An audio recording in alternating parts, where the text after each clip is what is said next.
waxaan rabaa inaan ka hadlo dhibaato igu dhacday anigoo ah gaashaan la dhexe maxamed ciise geelle ka tirsan taliska ciidanka booliiska Soomaaliyeed qaybta Jubbooyinka fadhiga Kismaayo muddo anigu 79 ayaan galay ciidamada qalabka sida ka mid noqday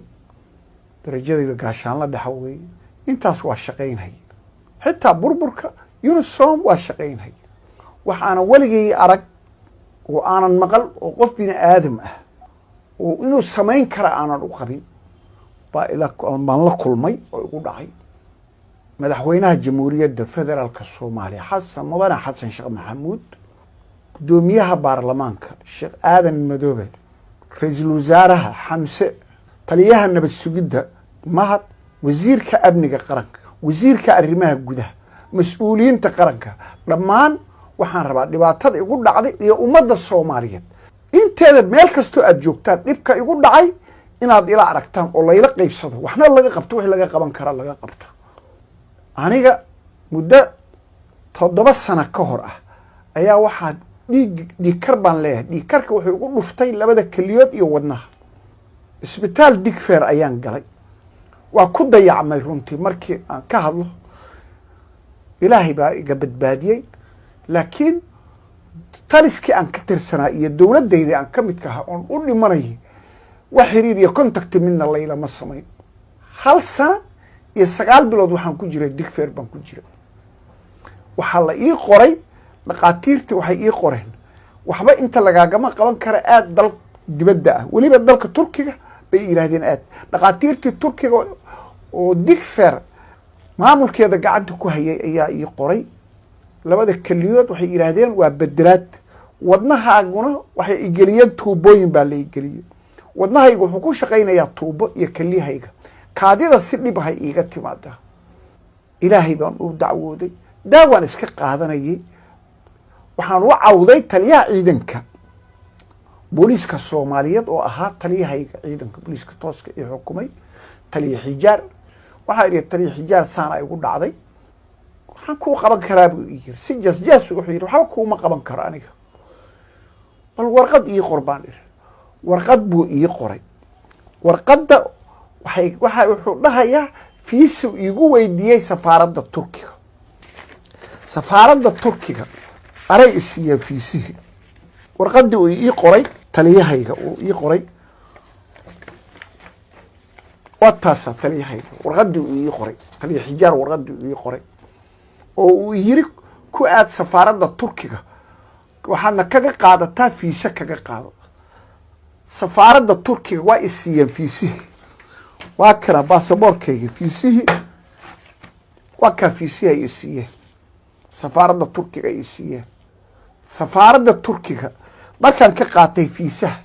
anigu dhaqaale meel iima oolin mushaar waxaan qaataa 500 dad waxaan oo ilaahay iga beeray oo mas'uul ka ahay 12 qof oo bar jaamacada dhigtaan qaran iskoolaad dhigtaan qof shaqeeyana aysan ku jirin oo aniga wax iga sugayaan oo kira guri dawladeedna kuma jiro 500 waxaan ku celceliyaa noloshoodii ku celceliyaa iyo waxbarashadii meel kale wax iga soo galaan xil iyo mas'uuliyadna ma hayn fiisihi 3 bilood ha oo leysiyay waa dhacay dad qaraabo ah iyo dad Soomaaliyeed oo aan nahay relationship saaxiibo aan nahay baan wacawday waxay yiraahdeen fiisa soo raadsa annaga isbitaalka iyo tigidhka ka bixinayna waxaan ku noqday taliye xijaar waxaan ugu galay qolkii oo asaga xafiiska u ahaa baan ugu galay waxa ay taliye waa ku soo noqday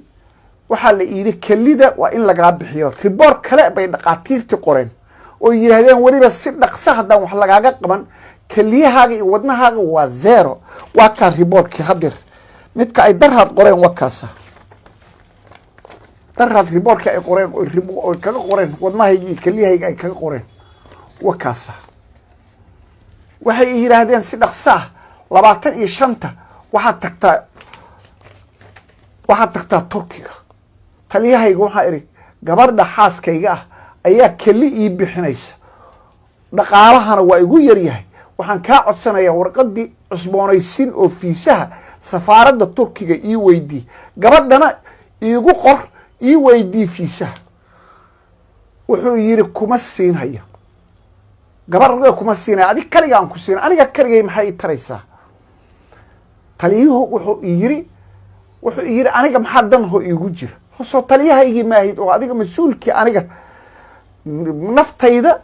iyo mas-uuliyadayda ay saarnayd soo maahid oo taliyaha ciidanka booliiska soo maahid maya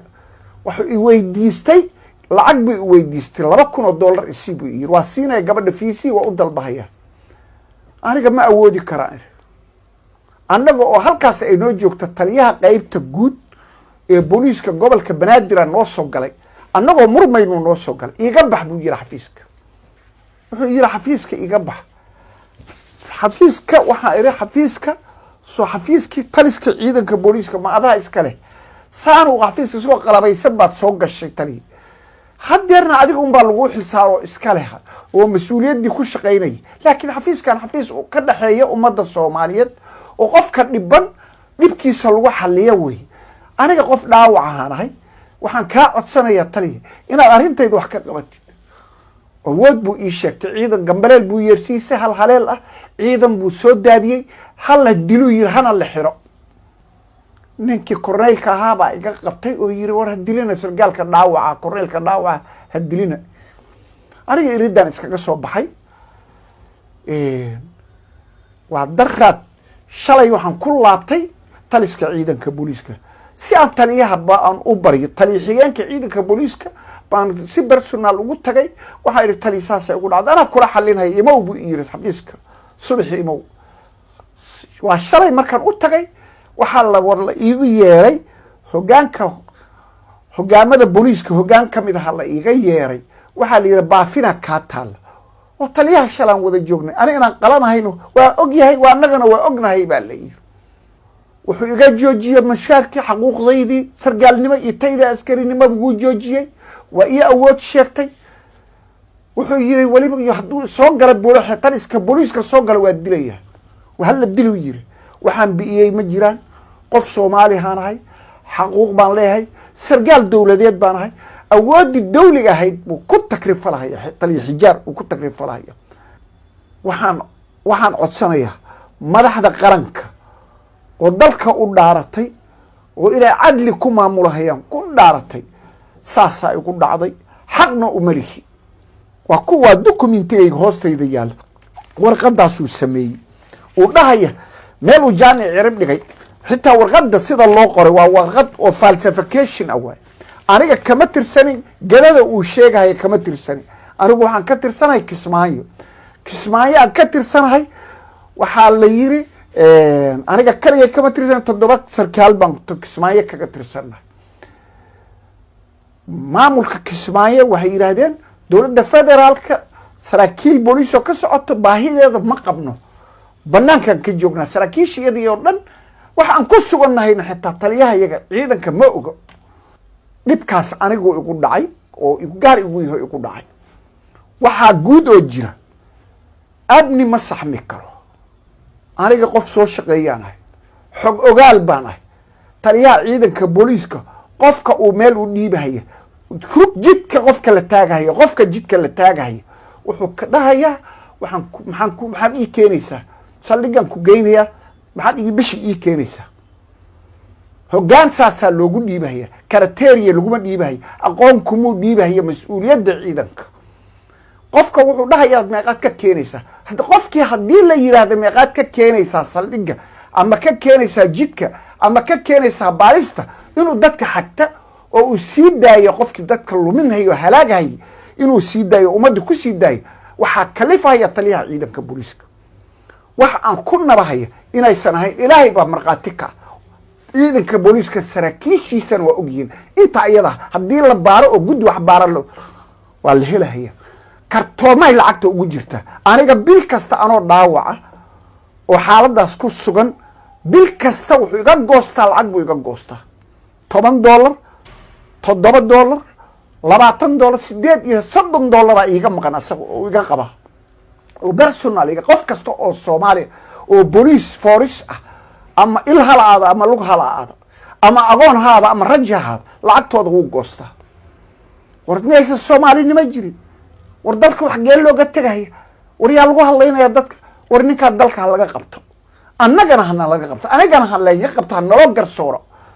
ha naloo garsooro, si dhaqsaa ha nalagu garsooro. xaquuqdayda objectiveka uu ka leeyahay mushaarkayga inuu qaato uu raba asaga. ciidanka booliiska qofka baxsada, qofka maqan,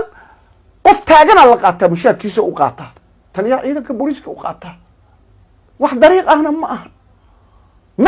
naftaadu kugu imaanaya inuu dilo. hadday soomaalinimo jirto oo muslimnimo jirto, waxaa ka fiican in 5 xaba la isku dhufta. dadka laga cabanayo oo dadka laynaya inay dadka gataan oo la yiraahdo kaalay soo gala oo jidka loo fududay. taliya ciidanka booliiska koow ka yahay, qofka beel loo dhiibaya, lacag baa la weydiisanaya, loo karateeri loogu dhiiban mahay, aqoon loogu dhiibi mahay, garasho loogu dhiibi mahay, aqli loogu dhiibi mahay. wuxuu ugu dhiibay wareer meeqaad ii keenaysa, waan kuu dhiibaya, saldhigan kuu dhiibay, qaybtan kuu dhiibaya. ha la baaro arrinta iyada.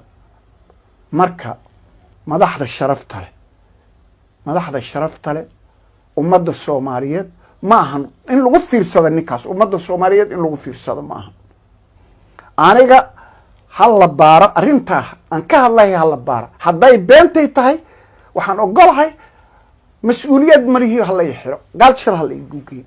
laakiin dad baaro oo ka madax bannaan asaga dadka uu samaystay oo leeyahay, oo dadka uu abuus gareeyay, oo cisigoodii iyo sharafkoodii uu ku dheelay. jananaa jooga, saraakiil saraa joogta, saraakiil hoosaa joogta. dad abuus gareeyay waa dadka meesha jooga. wixii ay xaqa u lahaayeen laga abuus gareeyay. qof xaquuqdiisa ka hadli kara aysan jirin. waa aniga iyo qof ila mid ah wey. waxaan rabaa qof kasta oo Soomaali oo damiir leh oo muslim ah arrintaas ay ugu dhacday inuu ila arko, laygana qabta ninkaas. sallallahu mubaarak ayadaan codsanaya.